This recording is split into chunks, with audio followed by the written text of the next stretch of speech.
Bonjour. Alors aujourd'hui, on va parler de l'attente des règles.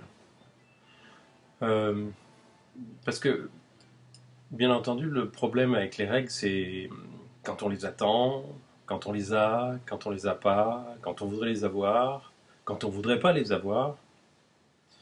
Donc on va parler un peu de l'attente. Vous êtes une femme, vous avez un cycle à peu près régulier, euh, en tout cas avec lequel vous êtes, comment dirais-je, auquel vous êtes habitué. Et ce cycle, vous ne l'avez pas modifié avec une contraception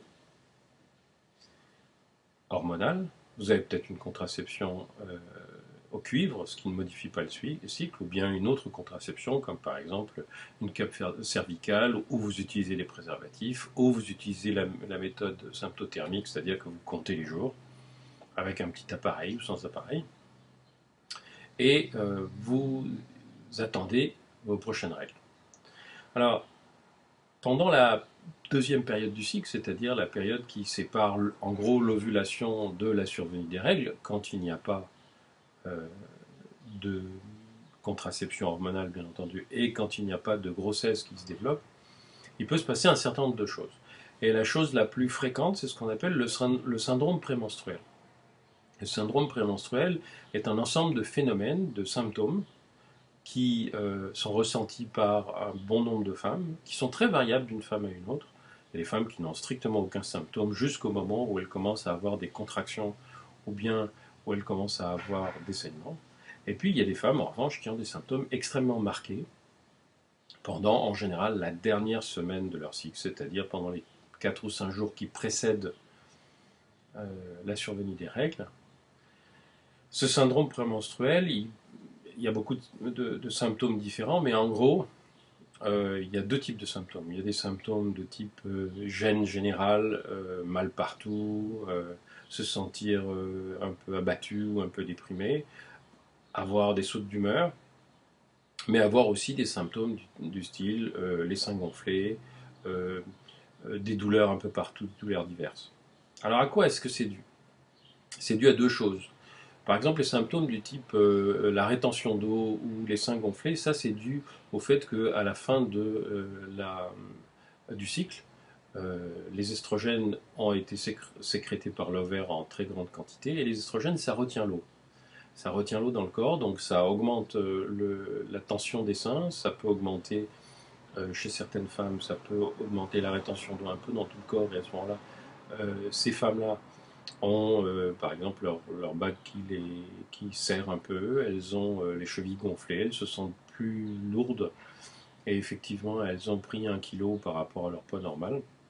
Vous savez, 1 litre d'eau égale 1 kilo, donc si on fait une rétention d'eau sur 1 litre ou 1 litre et demi, ben ça fait 1 kilo ou 1 kilo et demi de différence.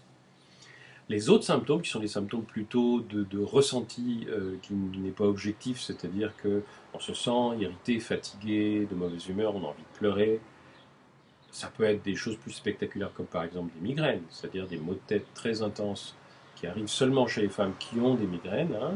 La migraine, c'est pas n'importe quel mal de tête, c'est un mal de tête qui frappe d'un côté de la tête avec des fois des troubles visuels, des fois même, parfois chez certaines femmes, des nausées, des vomissements, éventuellement des troubles neurologiques du style une sensation de paralysie ou de diminution de la sensibilité d'un membre, voire éventuellement ce qu'on appelle un scotome, c'est-à-dire une sorte de zone dans laquelle on ne voit plus rien au niveau de son œil où on voit des choses scintillantes. Donc tout ça, c'est lié en revanche non pas à l'accumulation d'hormones, mais à la chute des hormones, puisque à la fin du cycle, quand il n'y a pas de grossesse, l'ovaire fabrique des hormones pour favoriser l'implantation d'une grossesse, et ces hormones sont sécrétées ensuite par la grossesse quand l'embryon se développe. S'il n'y a pas d'embryon qui se développe, ou s'il n'y a pas de grossesse qui se poursuit, à ce moment-là, les ovaires cessent de sécréter des hormones et il y a cette chute des hormones dans le sang, qui est relativement rapide, qui va provoquer les saignements des règles, puisque l'endomètre, la paroi intérieure de l'endomètre n'étant plus irriguée et stimulée par les hormones, elle va se détacher. Cette chute des hormones est perçue par le cerveau. Et elle est perçue par le cerveau comme un sevrage, comme le sevrage qu'on peut faire quand on prend un médicament au long cours et qu'on l'arrête brusquement, le sevrage que font les personnes qui prennent de l'alcool pendant plusieurs jours puis qui arrêtent, ou bien le sevrage des drogues. Alors c'est un mini-sevrage, c'est pas un sevrage aussi grave que celui d'un toxicomane, mais c'est quand même un sevrage, ça provoque des symptômes qui sont des symptômes tout à fait réels pour le patient, pour la patiente qui les ressent, et ça peut s'accompagner, encore une fois, d'une souffrance, d'une gêne générale qui peut être plus ou moins intense et qui est tout à fait réelle. Alors, il existe des syndromes post-menstruels extrêmement marqués, extrêmement intenses. C'est peu fréquent, mais enfin, les femmes qui en souffrent vraiment, il n'y a pas lieu d'en douter. Et ce syndrome prémenstruel, il est évidemment périodique, puisqu'il est rythmé par, non pas par les règles elles-mêmes, mais par la survenue de cette chute hormonale juste avant les règles. Comment est-ce qu'on peut lutter contre le syndrome prémenstruel? Eh ben, la seule méthode naturelle, efficace, serait de mettre le cycle au repos. C'est-à-dire d'avoir un cycle où il n'y a pas d'ovulation, et donc s'il n'y a pas d'ovulation, eh ben, il n'y a pas de règles. C'est ce qui se passe quand une femme est enceinte. Enfin, les femmes qui ont des syndromes prémenstruels, quand elles sont enceintes, elles n'ont pas de syndrome prémenstruel puisqu'il n'y a pas de règles, parce que leur imprégnation hormonale est constante.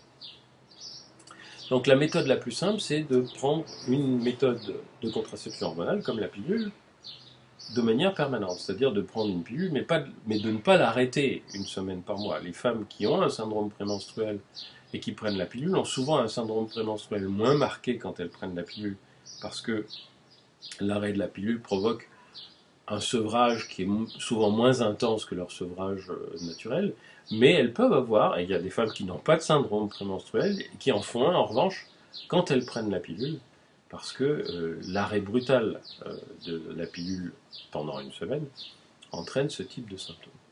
La solution donc, c'est de prendre la pilule en continu, sans l'arrêter, ce qui évite d'avoir des règles le plus souvent, et ce qui évite aussi d'avoir un syndrome prémenstruel.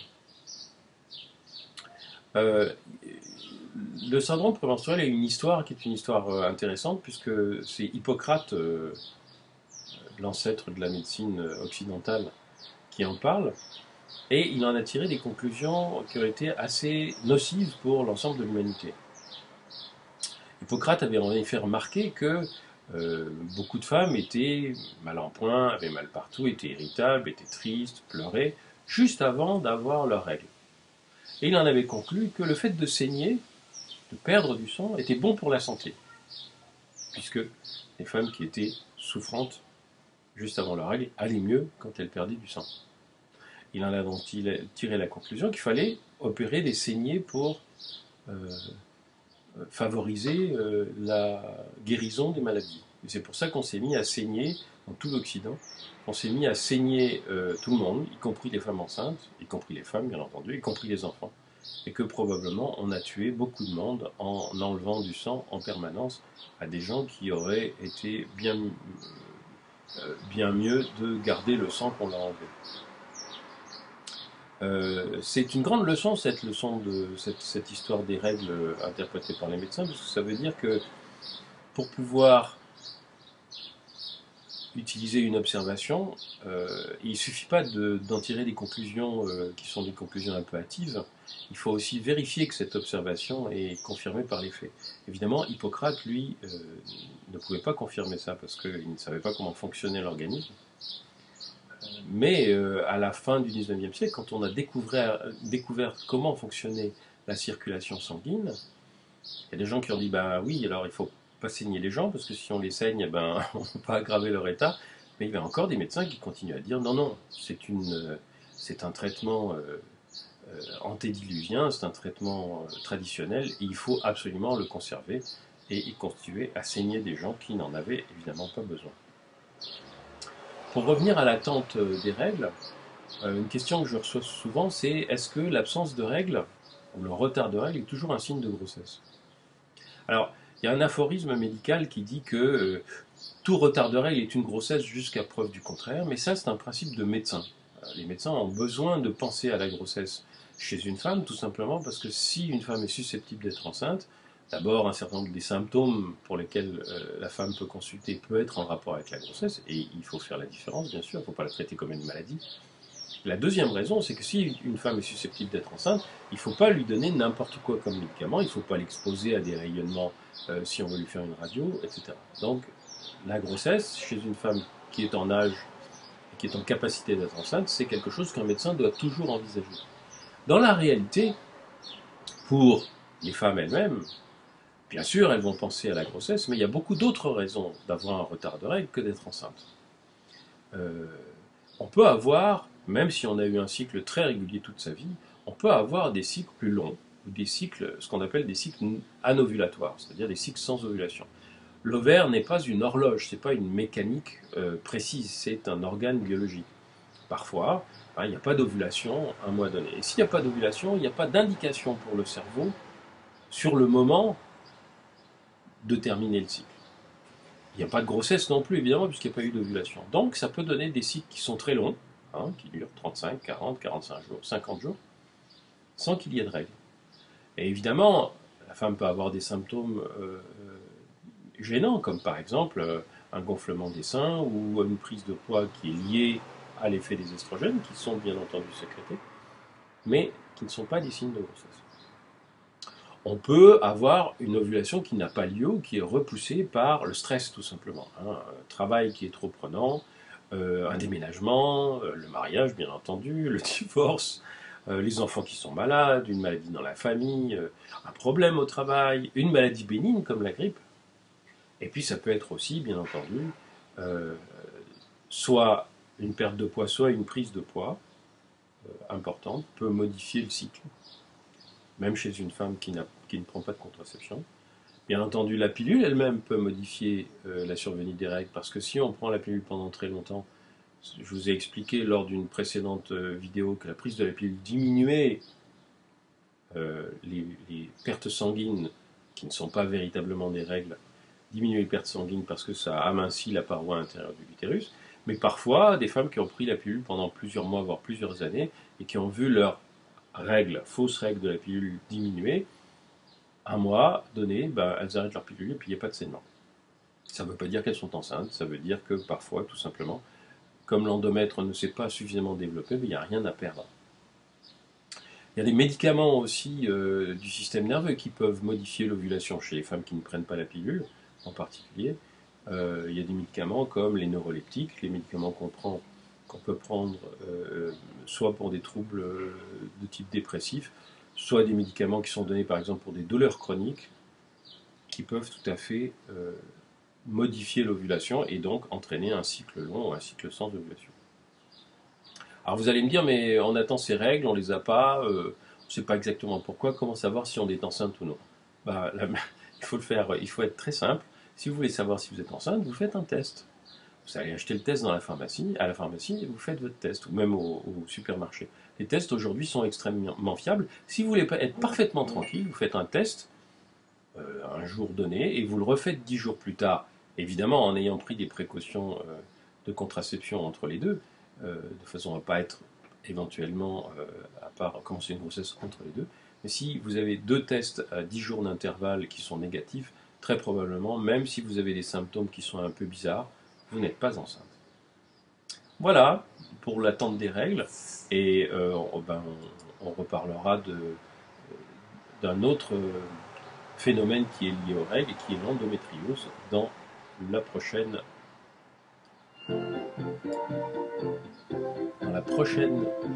vidéo. À bientôt.